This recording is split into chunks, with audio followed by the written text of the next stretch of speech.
Hello my dear friends, welcome to Lucky Education. और अब हम देखेंगे लास्ट टॉपिक जो बचा हुआ था हमारा, रिलेवेंस ऑफ नेम। एक्चुअली ये टॉपिक मुझे सेवन्थ वाले लेक्चर में ही कराना था, बट अनफॉर्चुनेटली वो कंप्लीट नहीं हो पाया किसी कारणवश। तो अब हम इसको कंप्लीट कर लेते हैं। लास्ट टॉपिक बचा हुआ है रिलेवेंस ऑफ नेम, मतलब जो नॉन अलाइनमेंट मूवमेंट था जब 1991 में यूएसएसआर का डिसइंटीग्रेशन हो जाता है और कोल्ड वॉर ख़त्म हो जाता है। देखो, कोल्ड वॉर ख़त्म हो गया, यूएसएसआर का डिसइंटीग्रेशन हो गया, तो उसके बाद क्वेश्चन मार्क लग जाता है नेम पर कि भाई अब इसका क्या महत्व है।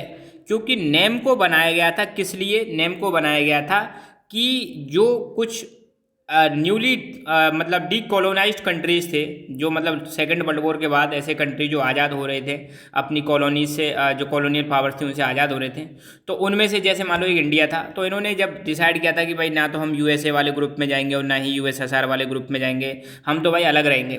बट सोचो, जब यूएसएसआर ही खत्म हो गया 1991 में, यूएसएसआर का डिसइंटीग्रेशन हो गया था, ये 15 रिपब्लिक्स में टूट गया था, 15 रिपब्लिक्स में, तो फिर क्या था, एक ही पावर बची थी यूएसए, वर्ल्ड बन गया था यूनिपोलर। तो ऐसे में अब नेम का क्या इंपॉर्टेंस है वही हम देखने वाले हैं कि रिलेवेंस क्या है। कोल्ड वॉर खत्म हो गया, यूएसएसआर डिसइंटीग्रेट हो गया, तो अब इसका क्या मतलब है वही चीज़ हम समझेंगे। ठीक है, तो after cold war relevance of name, name का क्या रिलेवेंस है, क्या महत्व है। इससे पहले मैं एक छोटी सी एक्स्ट्रा इन्फॉर्मेशन आपको देता हूँ कि नेम जो बनाया गया था उसके कुछ सिद्धांत थे, तो वो क्या क्या सिद्धांत थे वो जस्ट एक बार हम आइडिया ले लेते हैं। ठीक है, हालांकि आपका टॉपिक नहीं है, बट आपको पॉलिटिकल साइंस ले रखी है तो ये चीज़ें आपको समझ में आनी चाहिए कि नेम के प्रिंसिपल्स क्या थे। बुक में नहीं है, बट चीज़ें आपको समझनी है नॉलेज के लिए। The non alignment movement was largely based on the principles of Panchsheel principles of Jawaharlal Nehru.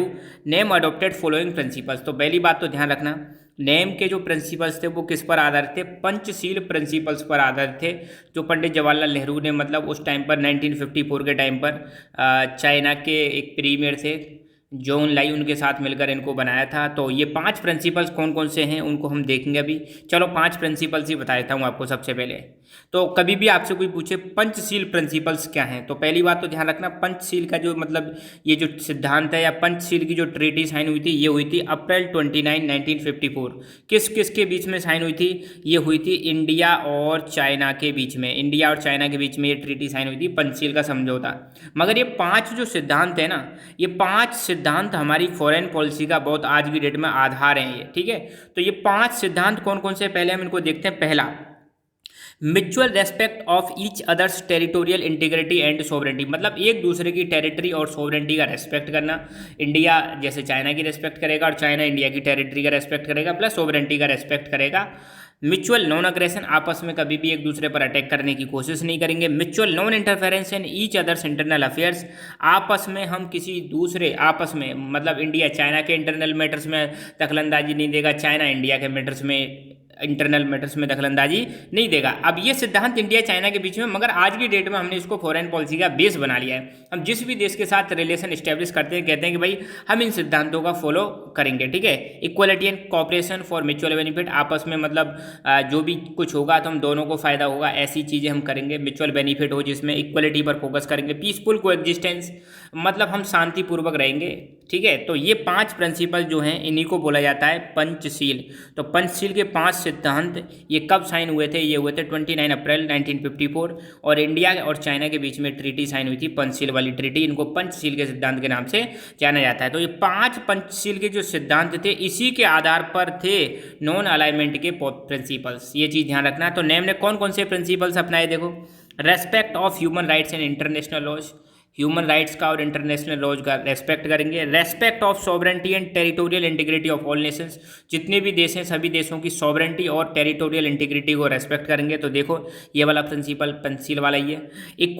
Equal sovereignty of all Nations and equality among all Nations, इसको प्रमोट करेंगे।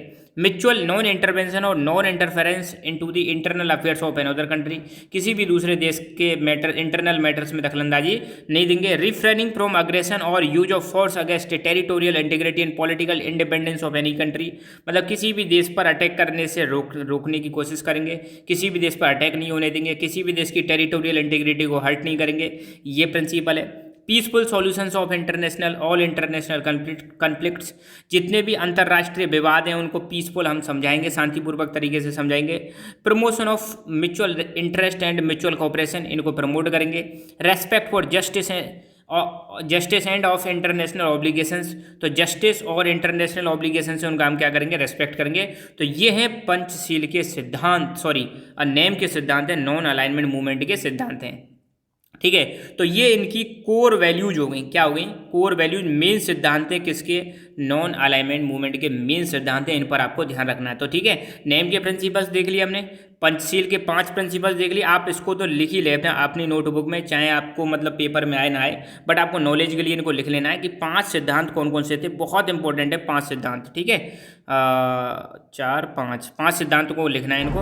अब हम देखते हैं ये वाला टॉपिक जो बुक में दे रखा है, वो सारी चीज़ें पढ़ते हैं। देखो, non alignment as a strategy evolve in the cold war construct. अब नॉन अलाइनमेंट जो था ये कोल्ड वॉर के दौरान, कोल्ड वॉर के संदर्भ में इवॉल्व हुआ था। अगर कोल्ड वॉर नहीं होता तो शायद नेम की जरूरत ना पड़ती, ये चीज़ आप क्लियरली ध्यान रखना। कोल्ड वॉर के कारण ही नेम का मतलब क्या हुआ था, उदय हुआ था। With the disintegration of USSR, जब यूएसएसआर टूट जाता है, पहले देखो ये यूएसएसआर हुआ करता था और 1991 में ये 15 रिपब्लिक्स में टूट जाता है, जिसमें सबसे बड़ा रिपब्लिक निकल के आता है रशिया। क्या निकल के आता है, 1991 से पहले रशिया नाम की कोई ऐसी चीज़ नहीं थी, बट 1991 में जब यूएसएसआर टूट जाता है तो रशिया सबसे बड़ा पार्ट इसका निकल के आता है, ये चीज़ ध्यान रखना। तो यूएसएसआर का डिसइंटीग्रेशन हो जाता है, और जैसे ही यूएसएसआर का डिसइंटीग्रेशन हुआ मतलब समझ लो कोल्ड वॉर का क्या हो गया, एंड हो गया। तो ध्यान रखना 1991 में 2 घटनाएं होती हैं, यूएसएसआर का डिसइंटीग्रेशन होता है और कोल्ड वॉर का एंड होता है। Non alignment both as an international movement as the core of India's foreign policy lost some of its earlier relevance and effectiveness। तो अब ये ध्यान रखना है, ये इंटरनेशनल लेवल पर भी, इंटरनेशनल मूवमेंट की तरह भी और भारत की फॉरेन पॉलिसी की तरह भी इसका मतलब जो रिलेवेंस है वो क्या हो जाता है, ख़त्म हो जाता है। ये चीज़ आप ध्यान रखना। जब 1991 में जब यूएसएसआर का डिसइंटीग्रेशन हुआ था और कोल्ड वॉर ख़त्म हुआ था, तो ऐसा लोग कहते थे कि मतलब अब जो है ये नॉन का जो रिलेवेंस है ये ख़त्म हो चुका है, अब भारत की फॉरेन पॉलिसी में भी इंडिया नेम के बारे में बात नहीं करेगा और इंटरनेशनल मूवमेंट अब ये नहीं रहा।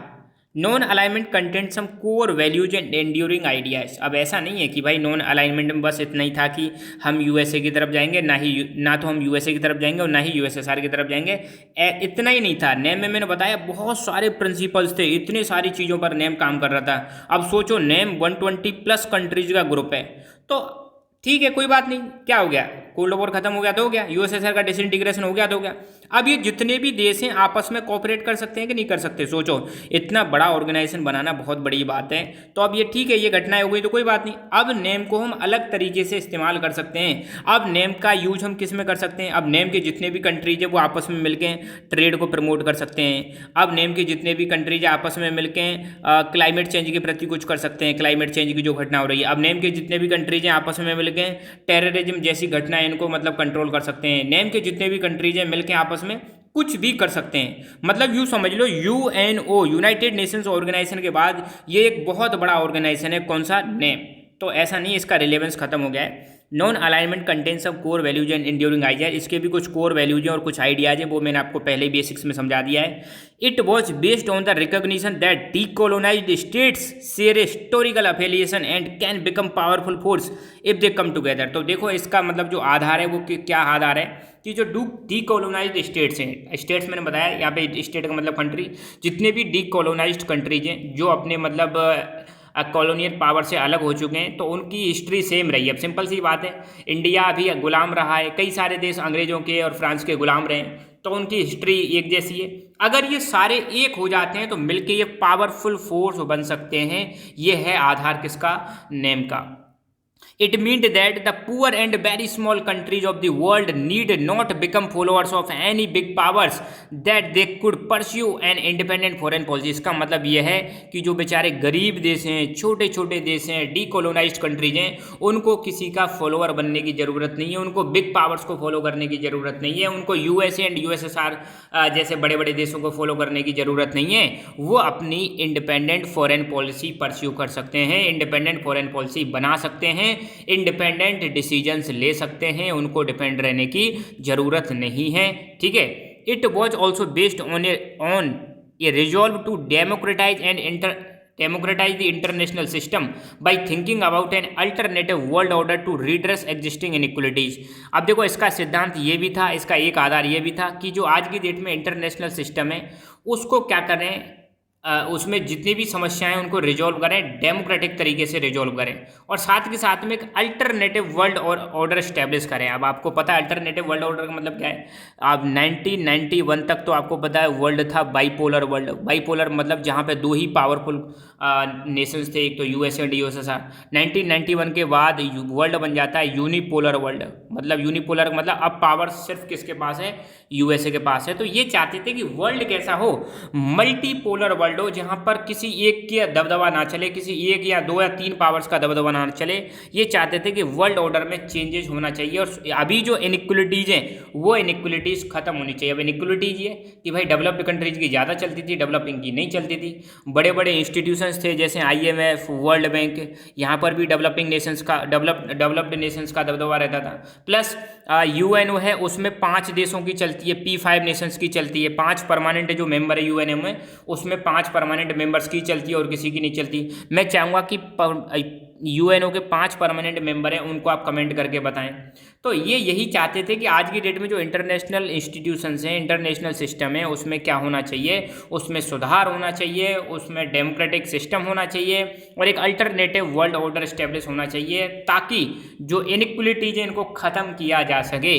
These core ideas remain relevant even after the cold war has ended. तो ये जो कोर आइडियाज है नेम के, ठीक है, ये कोर आइडियाज जो हैं ये आज भी रिलेवेंट हैं, आज भी महत्वपूर्ण हैं, चाहे भले वो कोल्ड वॉर खत्म हो चुका हो। ठीक है, तो आज भी हम इन सब चीज़ों पे काम कर सकते हैं, आज भी हम मिलके कोऑपरेट कर सकते हैं। आज भी ये जितने भी कंट्रीज हैं, डेवलपिंग कंट्रीज हैं, मिलके एक फोर्स की तरह, मतलब यूँ कह सकते हैं थर्ड वर्ल्ड की जितनी भी कंट्रीज हैं ये दबाव बना सकते हैं, किस पर, डेवलप्ड कंट्रीज पर दबाव बना सकते हैं, डेवलप्ड कंट्रीज को मनमानी करने से रोक सकते हैं। तो बहुत बड़ा मतलब इसका यूज है नेम का। ऐसा नहीं है कि नेम भाई कोल्ड वॉर खत्म हो गया तो नेम खत्म हो गया। अब इसको हम अलग तरीके से इसका इस्तेमाल कर सकते हैं, इकोनॉमिक तरीके से इस्तेमाल कर सकते हैं, पॉलिटिकल तरीके से इस्तेमाल कर सकते हैं, क्लाइमेट चेंज से डील करने के लिए इस्तेमाल कर सकते हैं, टेररिज्म से फाइट करने के लिए इस्तेमाल कर सकते हैं। तो बहुत सारे यूज हैं नेम के, ऐसा नहीं है। ठीक है, तो अपनी बुक में जो दे रखा है मैंने समझा दिया है, बाकी एक्स्ट्रा चीज़ें भी आपको समझा दी हैं। तो यहाँ पर हमारा जो चैप्टर है ये ऑलमोस्ट फिनिश हो चुका है। तो आई होप आपको चीज़ें समझ में आएंगी, और आप अपने सुझाव हैं वो सुझाव आप कमेंट करके बता सकते हैं, उन पर हम डेफिनेटली वर्क करेंगे। So thank you so much, keep learning, keep enjoying, and God bless you all.